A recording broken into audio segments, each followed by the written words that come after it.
East Mids, rock with me, NG, that not city. East Mids, rock with me, NG, that not city. I said East Mids, rock with me, NG, that not city. East Mids, rock with me, NG, that not city. Hip hop world, connoisseurs of hip hop heads, just warming it up for you guys. This is Head to Head episode number 9. Going to be joined shortly by incredible Emcee producer holding down Nottingham, the one and only Juga-Naut will be with us shortly. Big salute to everybody that's supported the series. It's the Head to Head series. Salute everybody that's supported the series so far. We've had some incredible interviews, man. Gonna use muscle memory real quick just to try and remind myself who we've interviewed. I think episode 1 was just me and DJ Tomfoolery Beats, my partner in crime, discussing our new book that's out right now, The Interviews Volume 1, which is available now for your Cyber Monday, man. You know, get involved and give it a purchase. Rock, we've had a whole host of incredible artists. We've had Funky DL, we've had Anyway the Gods, we've had Sus Bully, we've had Rex, some incredible heavyweight MCs, man. And here we are tonight with another incredible heavyweight MC, one and only Juganaut, man. Thanks for Yo, what's good, man? Yeah, what's good, my brother? Thanks for coming through, man. Yeah. All good. Wicked, man. So tonight, basically, in this interview, we're going to be celebrating the album 12 Bricks. Mm-hmm. And, man. And we're going to be, taking some questions from some of the heads locked in. The way we run our interviews, I'm literally going to be, just backtracking a bit, get some of your history, talk about the album, and then talk about where you're going next, man. That sounds good to me. Yeah? Yeah, man. But how you doing today, man? You good? Yeah, I'm all right, man. I'm just living, surviving day to day. How are you, man? Yeah, man. I'm just, basically I'm in a venue, man. I just did a gig. And it was supposed to finish a couple hours ago, but luckily they've let me use one of the rehearsal rooms to do this interview. So, oh shit! Yeah, man. I thought. Well, you did a live show. Yeah, I just did a live show, recorded, so it's gonna come out in a couple of weeks. Okay. But yeah. But the thing with recordings, man, some people pushed the lineup a bit back, and then because we were headlining, that pushed us back. So we was meant to be on stage from like 6:30, didn't get until 8:30.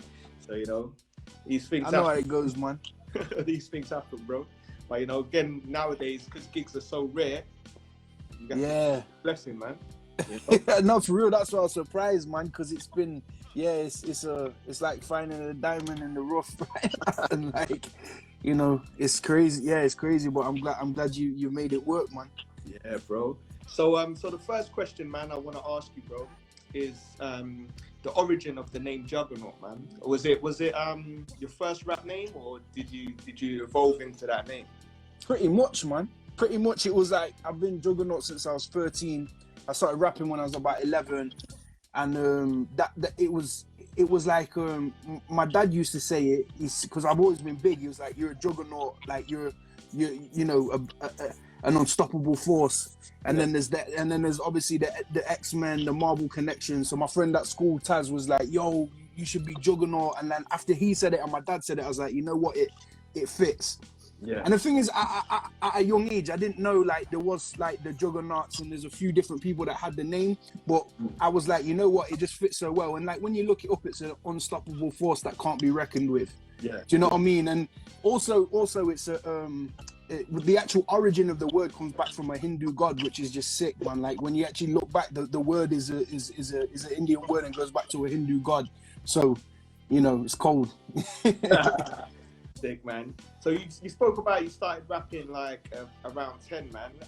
How long was the journey from like obviously the first time you picked up a pen up until like the first time you got in the studio and started recording, man?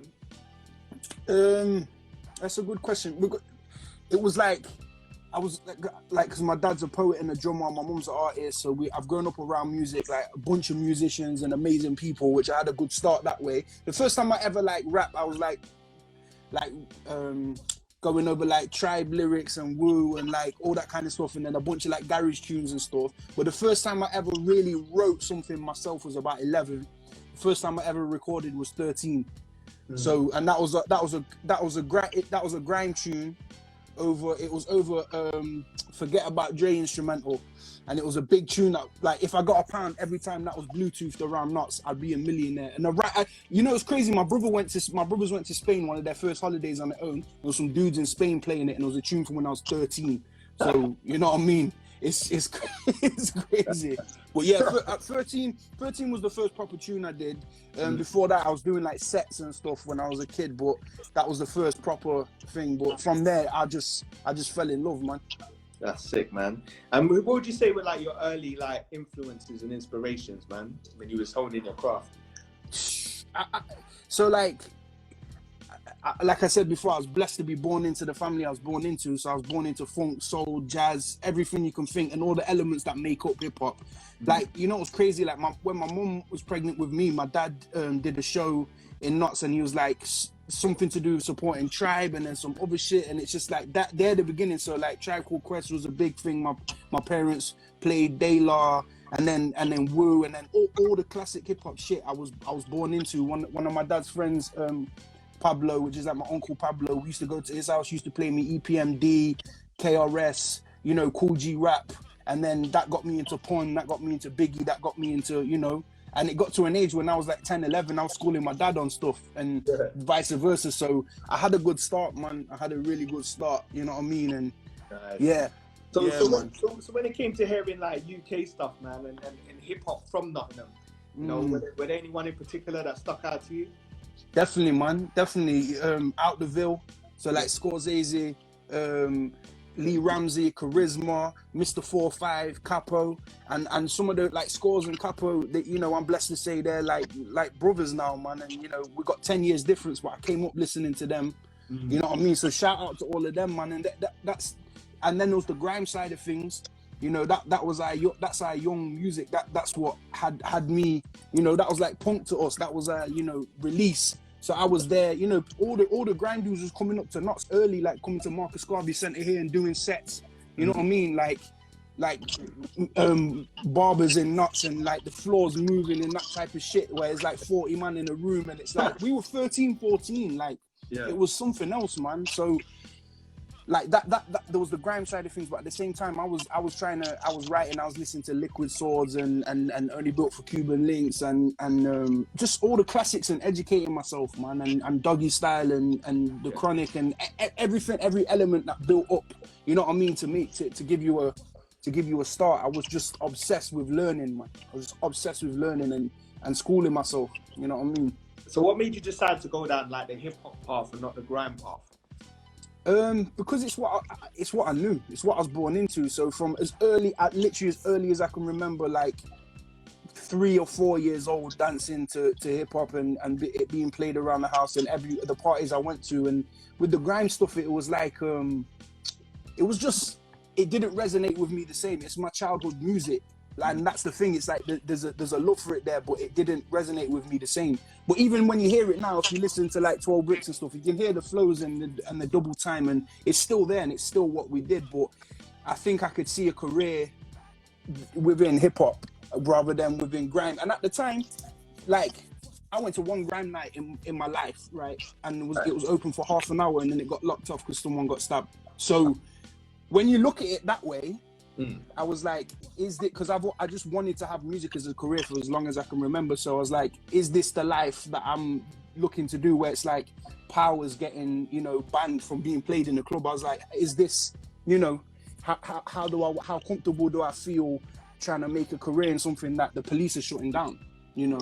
Right. So it was an interesting, you know, thought pack, but you know, it was hip hop was just, it's literally in my blood. It's literally in my blood. So, you know, that's what it was. Man, and you got some incredible like mentors, bro. Like Scorsese is Oh. definitely one of the best MCs in the whole country, bro. So it's in the world, man, and, Yeah. and Capo, and like I came up around Joe Buddha, like that's family friends, and you know all these people that were schooling me from an early age, man. So and they let me do what I was doing too. They could see that I had the fire in my belly as well. So you know, yeah, I think it's important to have people that respect you, you know, even though you might be younger or whatever, because there's a lot of people that will be like, oh, you know, there's a lot of ego in hip hop, but it was nice to have people that gave me the time of day. But they also knew my dad too. My dad's well respected, you know what I mean? So yeah. And I noticed when I was doing my research, bro, you got your dad featured on one of your tracks or some of your music, right? yeah. So he's done a few of the breaks on some of the older stuff, and then one of my latest albums, Ben, he's on the intro and he played the drums on that. I chopped it up and made the beat, but he just went off the top and did that for me because he gave me the name.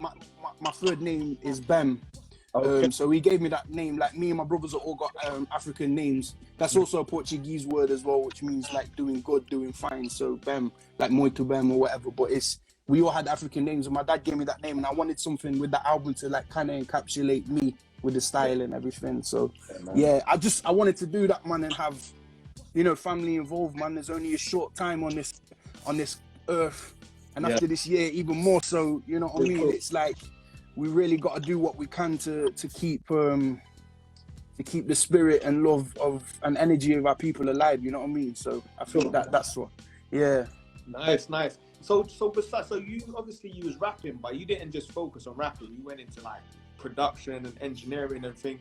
So what made you want to do that, and why was it so important to do that for you? I think the most basic fact is just being broke.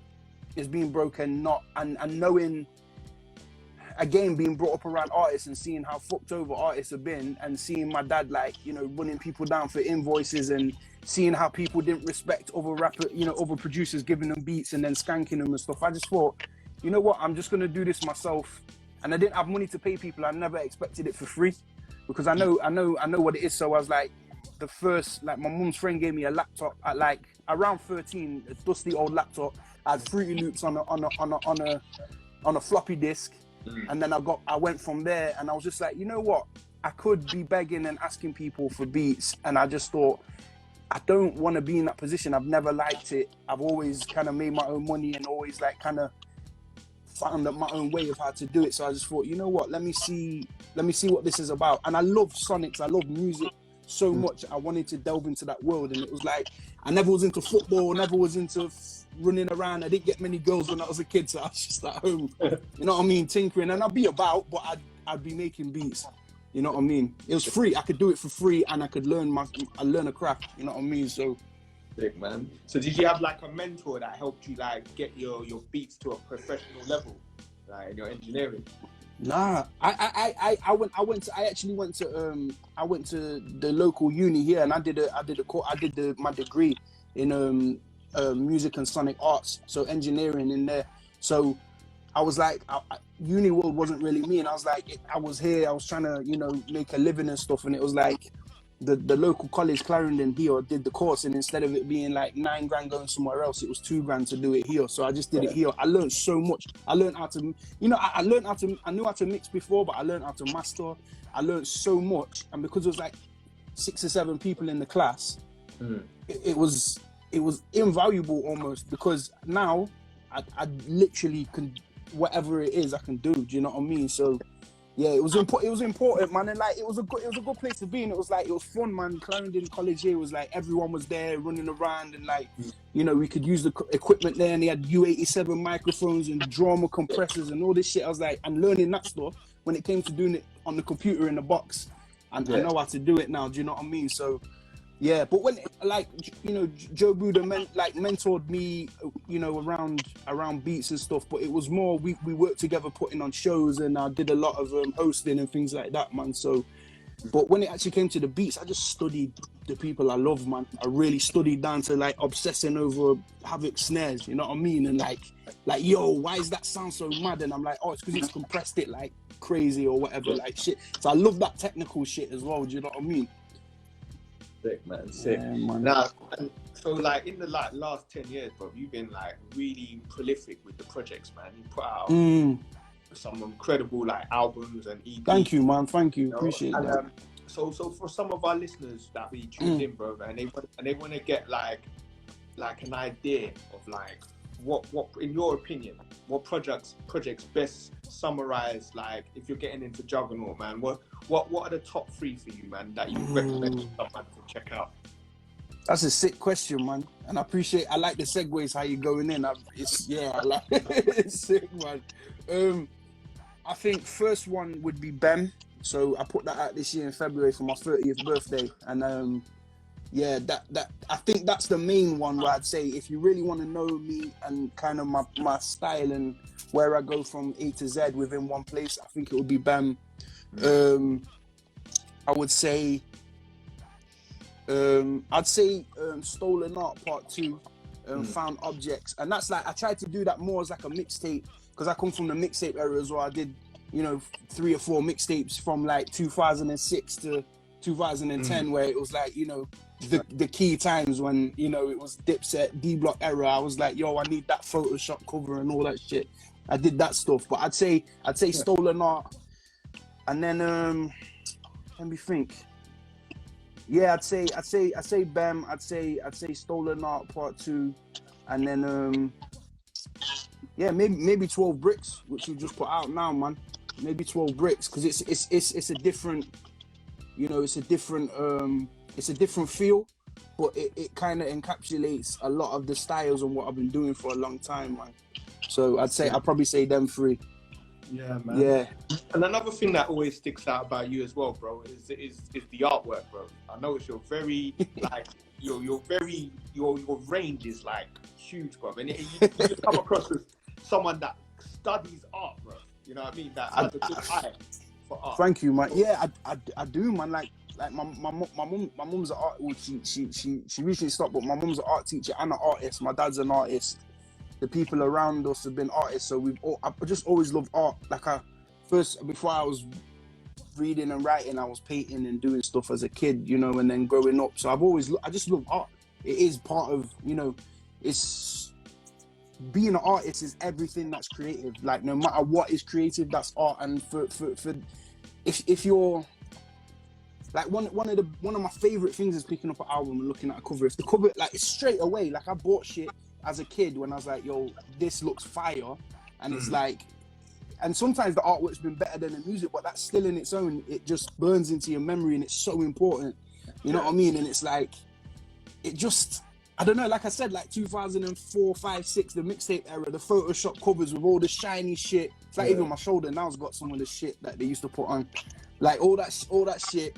Like even that's got a charm to it. Do you know what I mean? Even that gives you a feeling of the time, and it's just super important, man. So I think just studying it and being into art, it's made an impression, and I love making a package, like a full package, an album or a project or whatever. Having that together and trying to match it with the music is one of my favorite feelings about it. You know what I mean? And the thing is, I noticed on your website, bro, you actually sell the art pieces as well, like copies. Yeah. And they're selling out, like it's crazy. Yeah, it's crazy, man. And all I can be is grateful that I'm as well as being a musician, I'm selling my actual art, man, which is amazing. And I had some people coming in here now. I'm seeing in the chat some people. I think a couple people in here might have copped stuff, and I just appreciate it. And I thank people because this is what I've always wanted to do, and it's got to a point where I actually, when I was a kid, I was making, when I was 13, 14, 15, I was making t-shirts and spray painting shit and doing all that stuff, and I always had that. I wanted my creativity to be on the move, and people were willing to wear it or willing to buy it. It's amazing, man. So I appreciate that, man.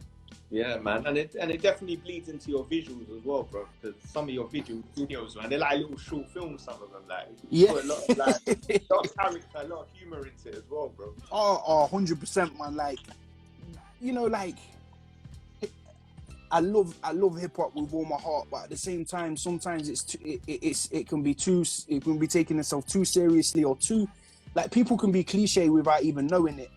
And it's like, yo, we're doing a video, go to the graffiti wall, go to the stairwell, go to the thing. And it's like, and it is real. That's people's everyday life. But at the same time, it's so cliche and so played out, but people don't even know they're doing it. And it's almost like, you know, it's just funny, man. So I've always tried to, you know, the same way I love the art, I love film, I love TV, I love creativity in that way. So I want that to resonate within it, you know what I mean? So whatever facets of whoever I'm collaborating with or whatever with my personality, I always want it to be maintained in every part of the product, from the music to the visuals to the artwork. It's all got to syncopate, you know what I mean? And is that what inspired like your nickname? Because they call you the Renaissance Man, right? So I don't know. It's a couple of people have said it. Yeah. But yeah, that's an interesting phrase, man. It's something that you know, people I've looked up to over the years. There's like a director called David Lynch. He's one of my favorite directors, and he does everything. He makes art, makes music, makes some of the illest film, TV, and he lives the art life. And you know, really, actually, you know, it's not just about the money; it's about the creativity. So I guess, yeah, the Renaissance feeling is there, man. That's sick, bro. That's sick, man. So you got a crew with Capo and Vandal Savage called VVV. Yeah, Triple V. Tell me a little bit about the crew, man. When did that start? It started like, I think around 2014. So we had another album. We were doing called RAF, Rap Army Faction, with Scorsese and Joe Buddha, and it was all together, but it just never really came to fruition. We did a lot of stuff and it was fun, but it was like everyone was doing different things and it was hard to make it cohesive and work. So because me and Capo got on really well, and so did Vandal, we were just like, oh, let's just do a few bits for fun, and we got the same sense of humor. So it started off with humor, and like, we love Ghostbusters and different things. So it's like Vigo, Venkman, Voorhees. So, but it's Vandal Voorhees from the, you know, Halloween, Friday the 13th. It's just all these different, like, kind of the 80s movies and different things came together. And also, we can all spit crazy. We all produce as well. So we're like, we just all produce it together. We'll write it together and have some fun. And that's what it was about, man. And like, yeah. And I mean, it's a powerhouse group of individuals. You know what I mean? So. Yeah, it just came together naturally, man. That's sick, bro. That's sick, man. And I know you produce, man, but you've also like, obviously reached out with other veterans like Galileo Point and Parky, bro. So what was it like collaborating with those two producers, man? For you? Well, like, yeah, Galileo Point, like he reached out to me. Like I think it's about end of 2017 at some point. He was just like, yo, I really fuck with what you're doing. I'd love to work with you if there's any chance. I was like, yo, I love the stuff he's done. And I never reached out again because I don't expect to work for free. So if I was going to reach out, I'd rather reach out with a budget and be like, I'll cop some beats or whatever. So he reached out to me and said, let's actually do a project together and see where it goes. So that worked out. And working with him is just super easy, man. Like, he's super positive, and like, he's not on any prima donna shit or like any, like, he's just like, yo, this is sick. If he doesn't like it, he'll say, and it's not like back and forth kind of, it's just really, I don't know, just good vibes between both of us, man. And he knows his shit and he's really good, man. So that just worked out naturally. And then with Parky, like, he hit me up probably 2015, 16. And there's not many people from the UK really reached out like that. And he was like, yo, this guy's ill.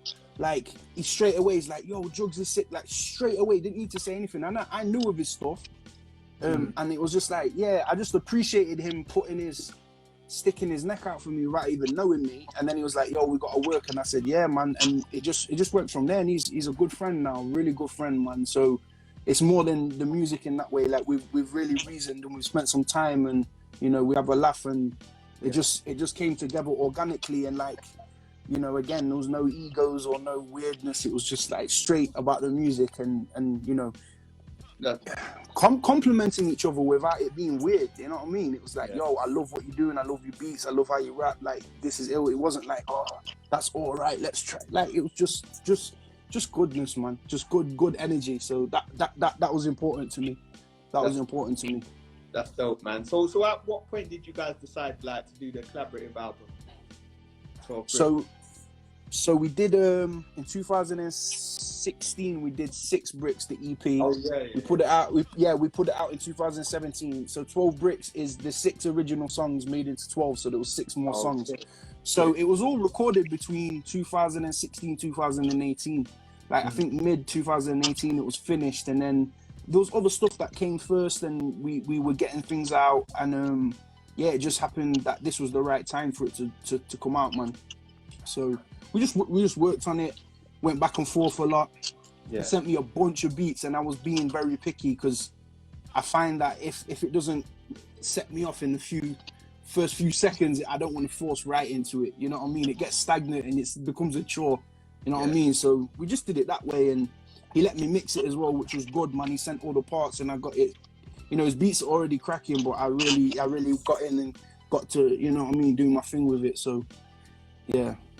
Man. So obviously you're used to rapping with legends like Scorsese, man. But what's it like the fly hooligan on a record, bro? Yeah, it was crazy, man, because like with him, like we kind of knew each other, but we never really got into anything. And then because he's Parky's cousin, Parky was like, "Yo, it'd be really good to get you on this." And I was talking to him at the time, but I didn't want to reach out unless I know I got something behind it.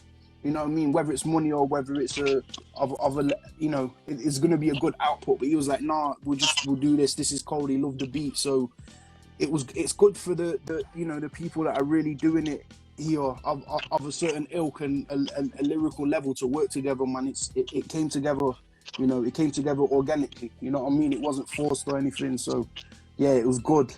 And we've got a project coming before the end of the year called Polo Palace, which we just put the cover up now.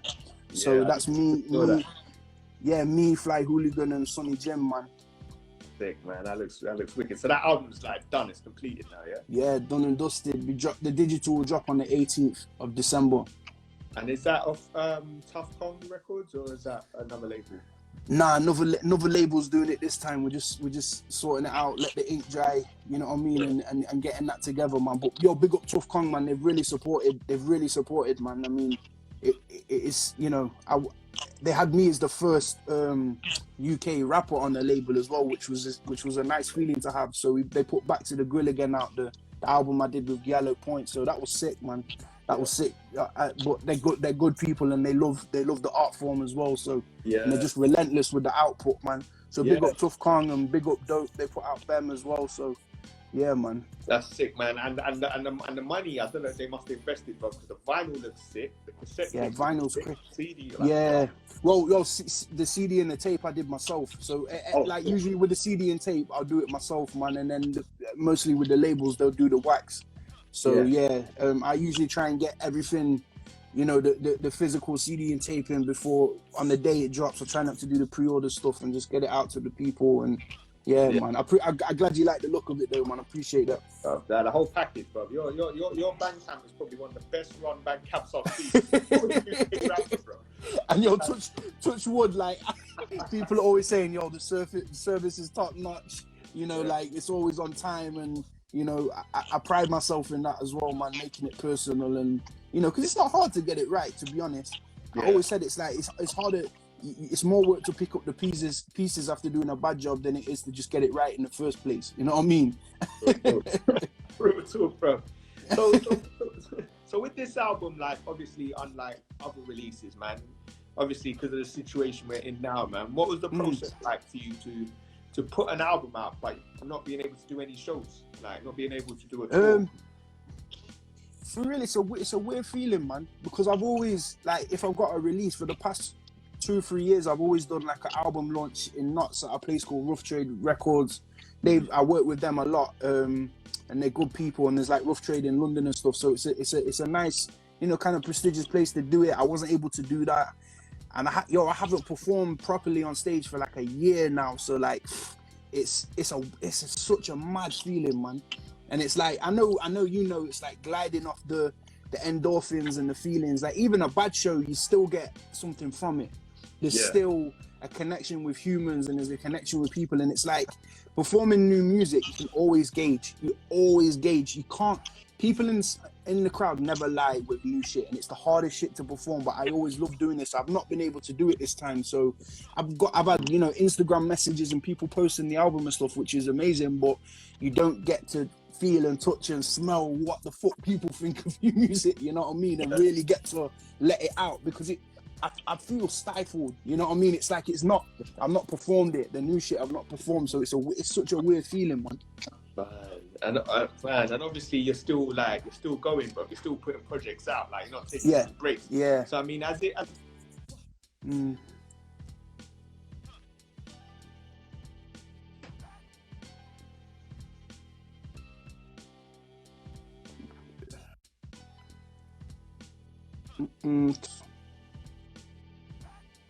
Yo.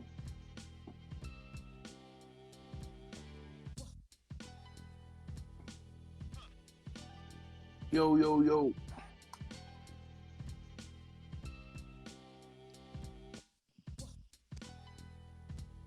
Yo, I can hear you now.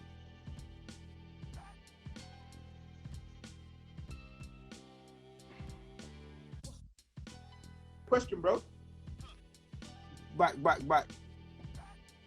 Okay. Nah, it broke up, bro. Okay, cool. So I mean, has it affected you for the good or bad? It's been bad. Yeah, it's not a good feeling, man. Like I said, I've been feeling stifled, and like I'm someone that I've always based my life around planning, and it you know, it gives you the you know, the feeling to have stuff structured out. I'm super like my diary's planned. You know, I try and do like 6 months to a year, the major things, and then in between, I'm always someone I need like a week in advance to know what I'm doing and that kind of stuff. So that's up in the air. Even just the way I do my day-to-day life within music and just personal life and whatever. It's like it's not a good feeling to be like, yo, in limbo, like complete limbo. Do you know what I mean? Because I can put an album out, but it's not the same. Like I was saying, you can't meet the people, do shows, do hand-to-hand things, run around. I'm usually back and forth to London, Manchester. I like to travel a lot, so it's like it's a, you know, I'm still blessed to be able to put music out, and that's a beautiful thing. And people have been supporting, but the other side of it, you know, how it affects you, your day to day, and how I've lived my life to this point, it's changed for most humans in this planet. Do you know what I mean? Some way. No matter how rich or or whether you're in poverty, your life's changed. I hear you on that, bro. Aspect.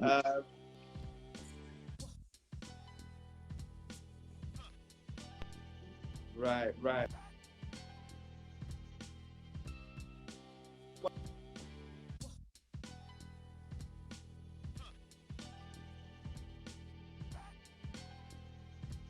It's like in the current UK hip hop landscape.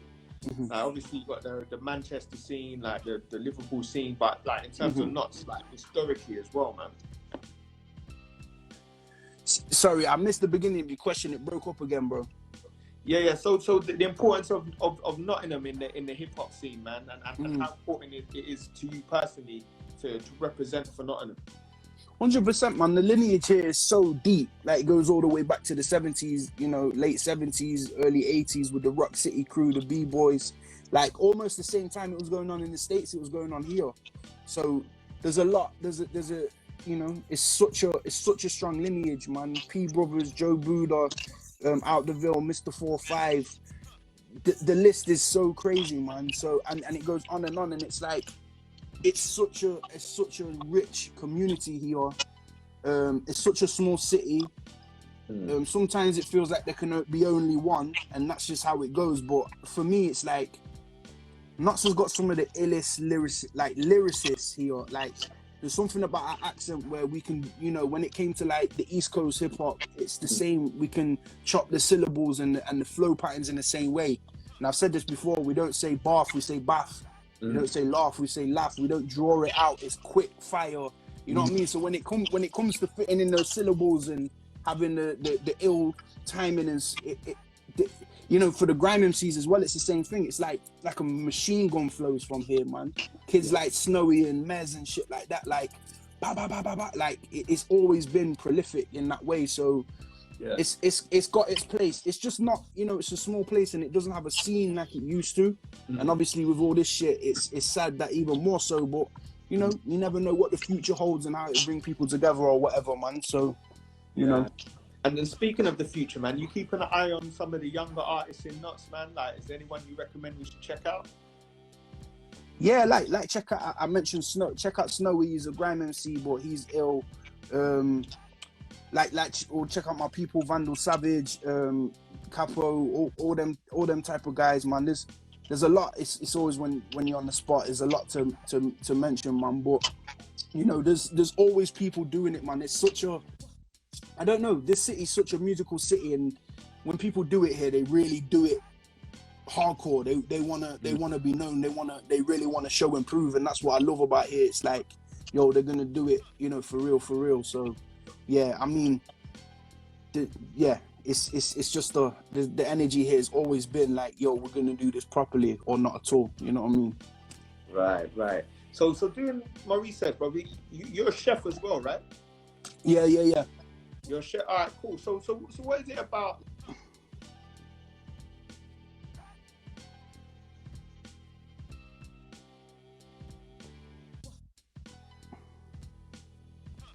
So similar, man.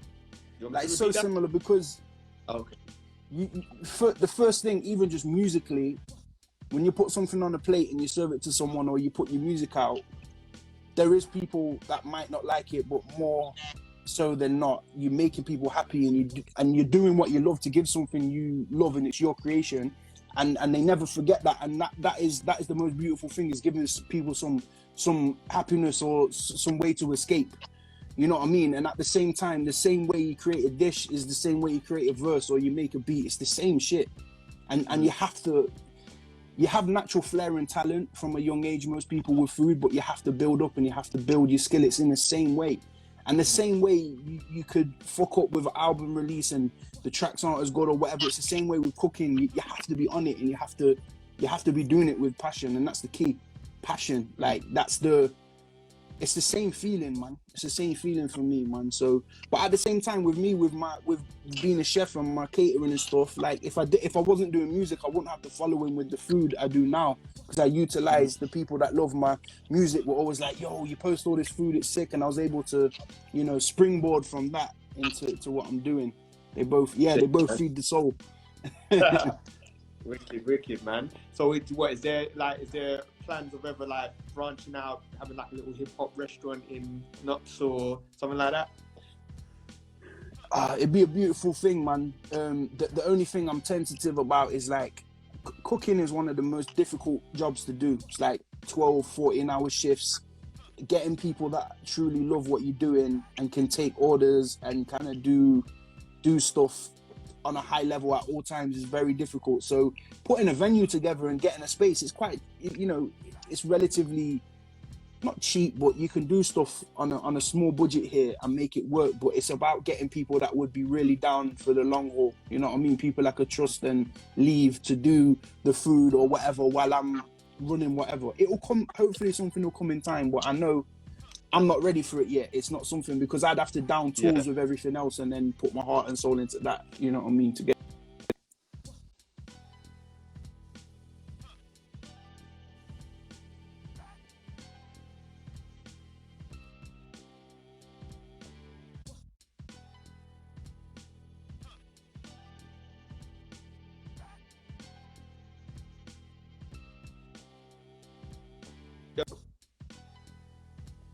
Jug.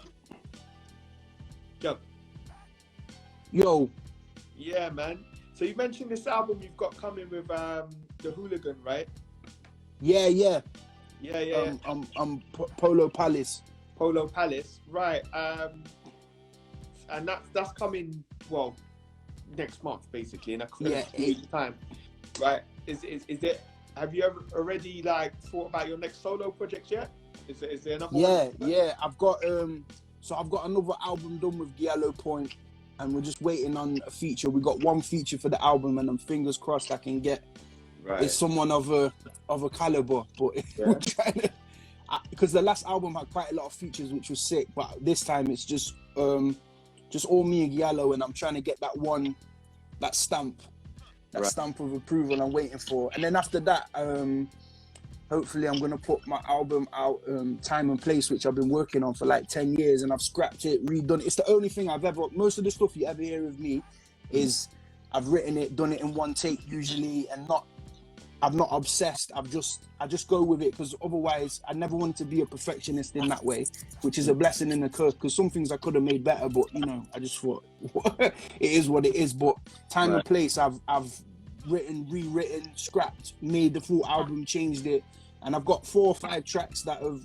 already done that I've had for years that are like solid. So in my head, this, even though I put out a bunch of stuff, this is a debut. This is like the thing, you know what I mean? So that'll be my next thing. thing. It's gonna be like the masterpiece, basically, which we're going for. I'm gonna try. I'm gonna try,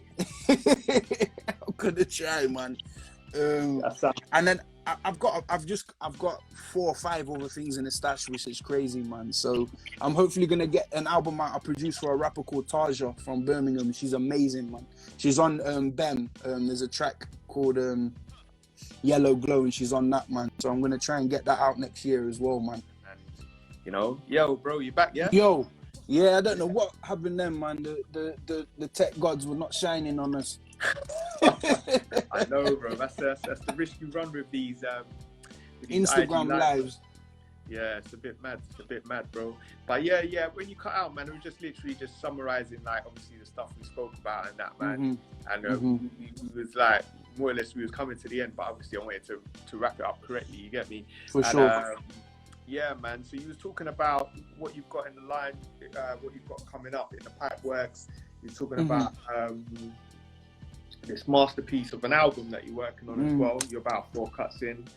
And yeah, so really what I wanted to know, obviously about that, but then also in terms of like your visuals as well, man, and in terms of your creativity, man, is there more that you want to achieve? Are you ever going to expand, like maybe do short films or stuff, or I'd love to, man. I'd love to. Like, I've got so many ideas, and I keep notebooks, and I write stuff down and things like that. But it's just funds, man. It's just funds and time. Like, it's crazy because people say like, now we've got so much time because we're not doing all this other shit and everyone's at home and this and that. But it's like, to do it properly, to try and do it of a level, you know what I mean, that I'd really love. It's getting, you know, I've got amazing people that I know that are like amazing filmmakers and directors of photography and all that type of stuff. But it's doing it and having the funds behind you to get it right. Do you know what I mean? So hopefully down the line when things click together, it will happen. But yeah, it's just onwards and upwards, man. Onwards and upwards, and you know, it's hard once you've done stuff of a level. You want to try and keep it there. Do you know what I mean? So that's real talk, man. That's real talk, bro. And that comes into the question of legacy, bro. So like when it's all said and done, man, what do you want them to say about Juganaut from Nottingham, man? I don't know. I always find this type of stuff hard, man, because it's like, not to sound too fucking egotistical, innit? But I just want to be able to be up there with. I want to stand with the greats, man, and I've always said that ever since I was a little kid. Like, if you want to do it properly, I've worked to a level where I want to stand with the greats, where it's like, yo, this guy is from Nottingham, UK, but I'm going to mention him in the conversations with the guys and the people that were really there, man. So that's what I want, man. And I want music that I can tour for the next 30, 40, 50 years. I want music that people are going to put back on in 20 years and say, yo, this is it. I've always tried to do stuff that's timeless and you know, it's hard not to sound corny, but that's what that's my shit, is like, I'm still playing Cuban Links. I'm still playing, you know, Cool G Rap 456. I'm still playing you know, and I'm still playing, you know, Cameron Come Home With Me or some shit where it's like, it's of a time, but it's still timeless. It still depicts that, you know, that era, but you can throw it on 20 years later. Do you know what I mean? So that's the thing, is it's just making it timeless and making it something that's a legacy, you know, because, you know, the same way I want to, you know, someone plays Roy Ayers or they play Black Sabbath album or they play, I think in that way it's like, I want to be named with the greats, and that might sound crazy, but that's in there somewhere. I got a fire deep inside that's that won't be relinquished until. Real talk. You know what I mean? Real talk, man. Yeah, man. You're definitely putting Nuts on the map, bro. I mean, is there anyone in your on your bucket list of like artists in the UK or around the world that you still want to collab with, or? Oh yeah, like, man, there's so many, like, worldwide. I've always wanted to work with Raekwon, always wanted to work with Doom, Jada Kiss, but I'm naming, you know, fucking legends, but that's in my head, like, that's the shit. Cool G Rap, you know, from the UK. I did a song with him when I was like 19, but I want to work with Wretch 3-2 on some like hardcore shit, on some like straight up sample. Like, I'd love to be on a joint with Wretch 3-2 on some like some ill grimy shit, because I know it would just, like, MCs like that from the UK are just, you know, they hold it down. But, you know, some of my bucket list shit I've done, which is amazing. I've worked with Scores, you know, I've worked with Scorsese, I've worked with people like that I grew up listening to, that I consider like my brothers now. You know what I mean? Like, to me, that's still crazy. And it's like, yeah, I've done a lot of stuff that hopefully comes out in the future. I've done stuff, but I'm always too quick to speak on it, and it never happens. So, Real talk. Yeah. Yo, big up some of the people in here, man. Like, big up Ramsey. Yeah. Big up everyone. Mad Ross. We got Leicester in the house, Nottingham in the house. Someone asked if you'd ever worked with Ocean Wisdom. It's not someone I've thought about working with. I don't know his music that much, to be honest, man. That's been one of my downfalls, is that, like, I missed a lot of the. I mean, he's a lot newer, but I missed a lot of the UK hip hop stuff, because I was grime. Because I'm 30 now, so I was grime, but then I was Dipset, D Block. I was in the States in my head, and everyone I was running around with was listening to Max B and shit. So I missed the UK stuff, not on purpose, but it was just, there's only so much you can do, man. See someone, yo, big up, man. He mentioned the RAF album. Like I said, that never came into fruition, but hopefully one day that's one that comes out on the golden diamond encrusted one disc, and we bury it like woo. You know what I mean? Yo, big up Jamil, Honesty, man. Yo, I did a dope joint for his recent album, man. Check that out, man. Crazy MC, lyricist, sick, man, and producer. Oh, sick. Yeah, man, big him up, man. And anyone in the chat that has any questions for Juga-Naut, man, make sure. Yo, shoot me some questions, man. I don't usually do this with two people as well, so yeah. Yeah, man. But yo, it's been good to chop it up, man. I appreciate you having me on and stuff, man. Yeah, bro, I appreciate you joining me, man, for the head-to-head series, bro. And like I said, man, we'll continue to, you know what I mean, continue to support your work on our platforms as well, man. I think somebody's asking for some like inside info on this upcoming Palace joint, man. With Sun. How did you manage to connect with Sonny Jim, man? Because I know Sonny Jim's a hard guy to get hold of, bro. Yeah, Sonny's an enigma. So how did you manage to make that work? I think Sonny was like, he was yo, big up King Khan as well. Man's always hitting me up and supporting, man. Yeah, Sonny was probably like floating in like a 5 Series BMW down the Thames, and he shot me a tweet real quick. He hit me up in like 2017 or something, and was like, "Yo, bro, I got some beats for you." And then it went from there, man. Like, and yeah, I was tapped into Sonny and what he was doing, and it just happened. And with the food stuff. And then we both had that, and the album came out on Eat Good as well, which is his label with co-sign and everything. It worked out. And then Polo Palace, it's me, Hooley, Sonny Jim. It's been a little while coming, but you know, we tried to keep it under our hats, but you know, three monoliths of the UK scene come together, you know what I mean? So that's 18th of December, man. Did you guys shoot any visuals for that album yet, or? Not yet. It was like with this year being the way it was like, you know, for me it wasn't the best time. Like, I was like, yo, I can come down to London from Notts, or you know, I've been trying to go and help my grandma out and do things. I was like, it's not the best time to risk it. I'd rather be Yeah. able to see my family right now. But we, you know, we never know. Like, there's always plans to do stuff, man. We got some plans, some sick plans for this, man, and it's gonna be Yeah. something different that people weren't expecting. And we got an ill future. So yeah. Sick, man. And a tour with you three will be sick as well, bro. So that's probably Yeah, something 2021 as well, man. We'll see, man. We never. That's what I mean. I was telling you, like, it's a weird time because, like, I thrive off planning. I thrive off having my shit down. Like, everyone that knows me, I've been told I'm too put together. I like shit free. Like with me, if I got album 3 months lead up, and it might not seem like it, but I want to be able to put stuff out the best way possible. And right now, it's like, who fucking knows what the deal is, man? Like, the world could implode tomorrow, or there'll be like, you know, phoenixes rising from the ashes. Yeah, no, Oh, for real, bro. man. For real, bro. And that's what this year has really opened people's eyes, bro. You know what I mean? We don't even know when we're gonna get live shows back. Like, someone just asked that question as well, bro.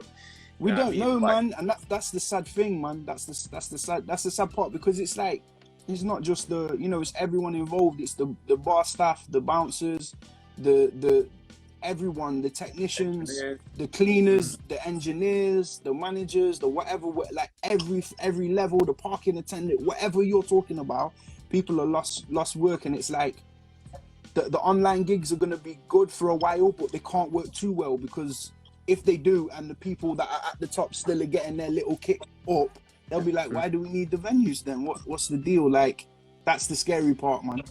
You know, man. So yeah. And speaking of those people, man, I got one more question for you, bro. You know, with the whole streaming situation, man, a lot of people complaining that it kind of devalues the music. Like, obviously getting paid 0.003 pence per stream. 2.9. You know what I mean?